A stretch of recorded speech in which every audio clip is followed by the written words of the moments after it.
So Tony Schiavone then asked Sting, who's gasping for air, if he wants to if he wants to talk about the final match at Revolution. God damn it!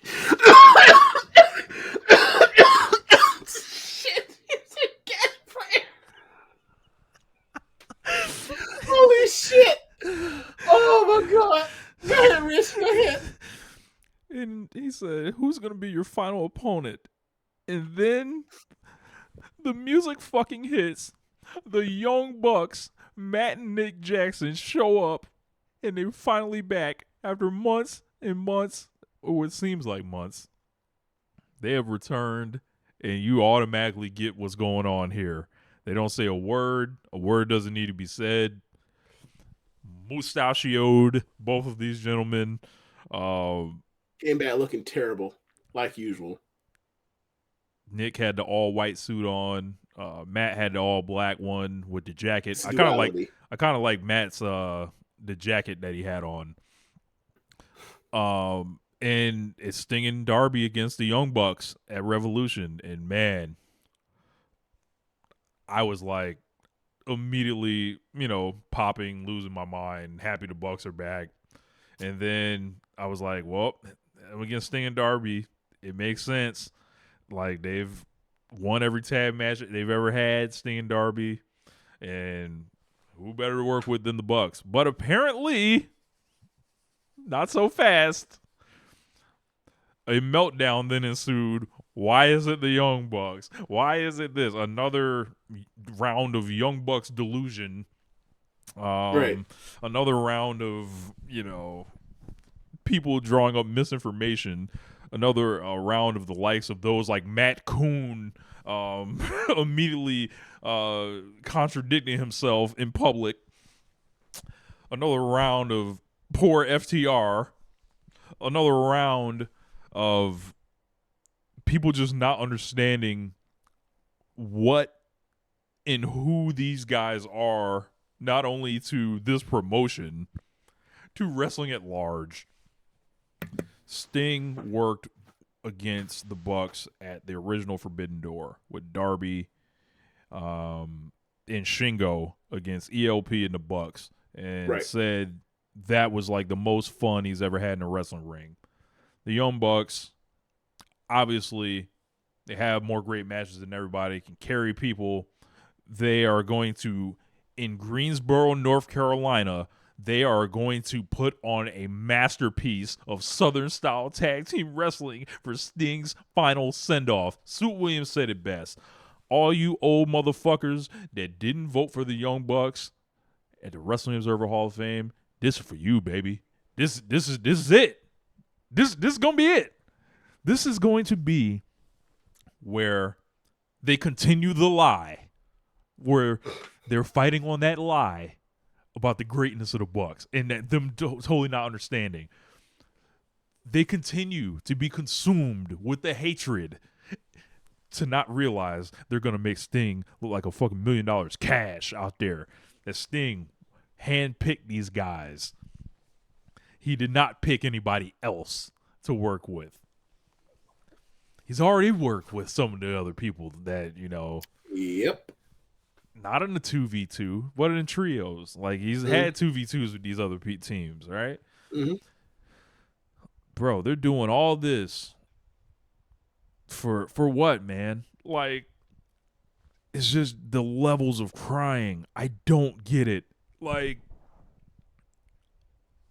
I was very happy to see this match announced. Not even thinking about that aspect of it. I thought it would just be a cool match. Bucks returning, the dynamic, the retirement aspect of it. Obviously, it's going to be fucking crazy. The Greensboro, North Carolina deal, Southern style tag wrestle. Cool, that all kind of adds into it. But then when I find out that it bothered people this much, I'm like, oh. Oh, well, for me, when it was first announced, my first initial thought was like, oh, they're doing Sting's retirement show in Greensboro, North Carolina, and like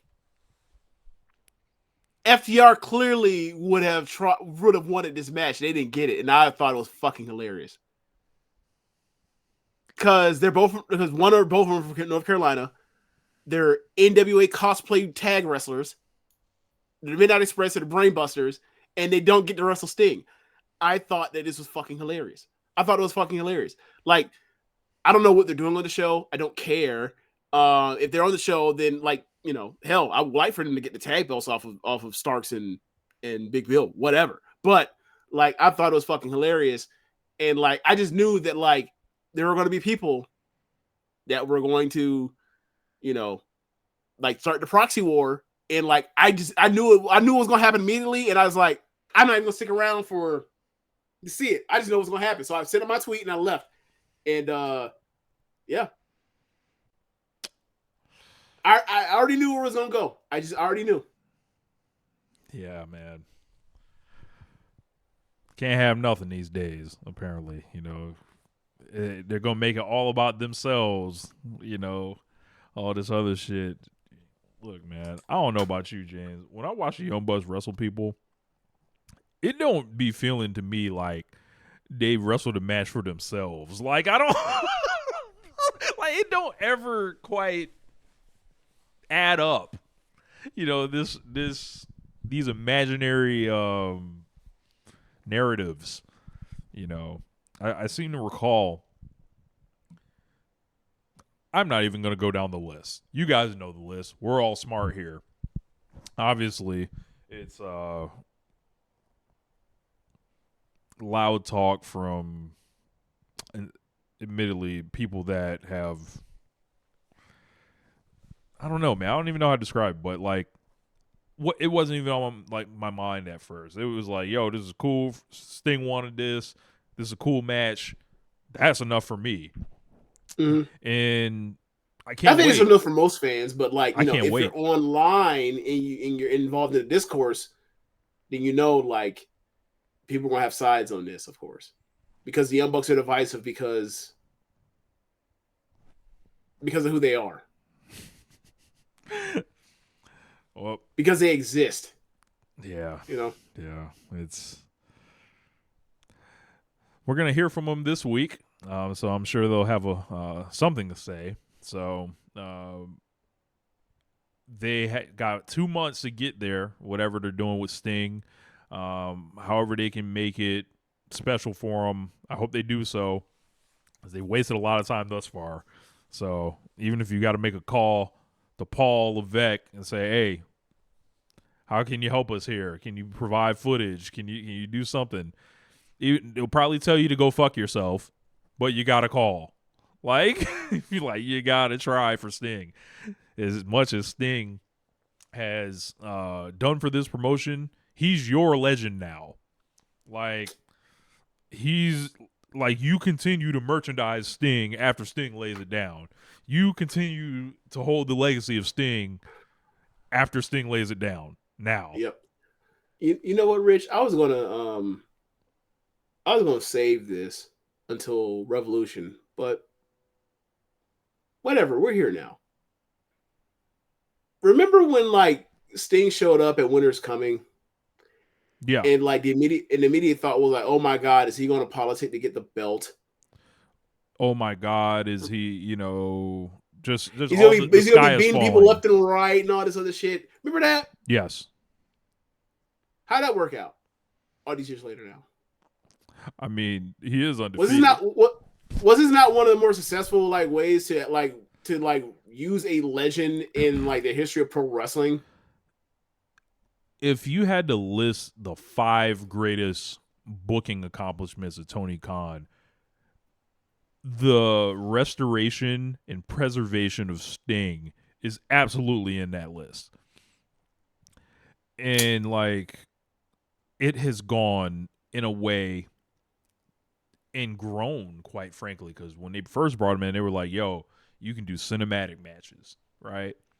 But what we found out was that was an old man full of pride, full of wanting to work to the standard, wanting to retake his own legacy. That it feel like they took him out, WWE took him out back themselves and ended that shit on their terms. No, Sting now gets to lay it down on his terms. Bro, Sting has never been like the number one wrestler for me. I've always just liked Sting or whatever and thought it was cool when I was growing up. Bro, when Sting lays it down, bitch, I might cry. Like, like, and it's like kind of hitting me now. It's like, damn, maybe I really do love Sting. And yes, Brewhaven asking, is AEW the best Sting run? For me, it is. Like, like I I mean, was too young for a lot of the stuff in WCW. Like, and a lot of it was, th- like this. I didn't watch TNA, WWE, definitely not. yep. Uh, Sting had higher peaks, obviously, in WCW slash NWA. But as far as like this is 18 straight months, like he's never done anything bad. It's all been quality stuff.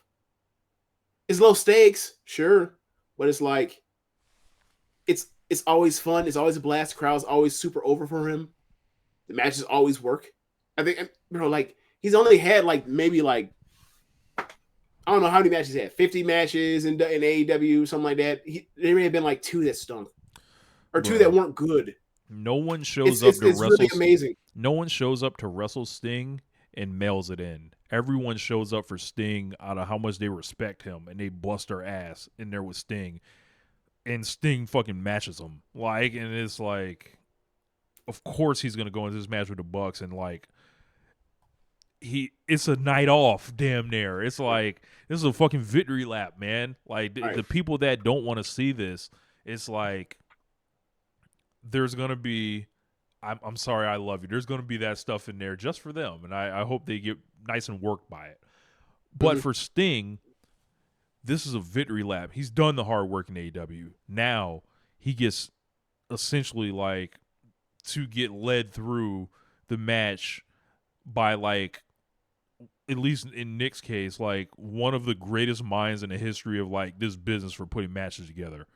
Mm-hmm. What do y'all think is gonna fucking happen in this? The crowd's Right. gonna go fucking crazy. Everyone's gonna be crying. It's gonna be emotional. It's gonna be spectacular all in one. Darby's gonna go fucking nuts. Whatever they do to sign off with each other, bro. We're looking at a legendary moment in wrestling waiting to happen, and people, all they want to do is hate their way through it. Like, I'm Yeah. so fucking tired of these niggas, man. Like, So I said 50 matches. I overspoke. It's like 24 on the match guide, right? I'm looking at Cage Match right now. right. 24 matches. Only 3 of them are not above 6 star. Above 6. Mm-hmm. Like he's had nothing but quality matches. He's had 3 stinkers in basically 3 years. Amazing. Yeah.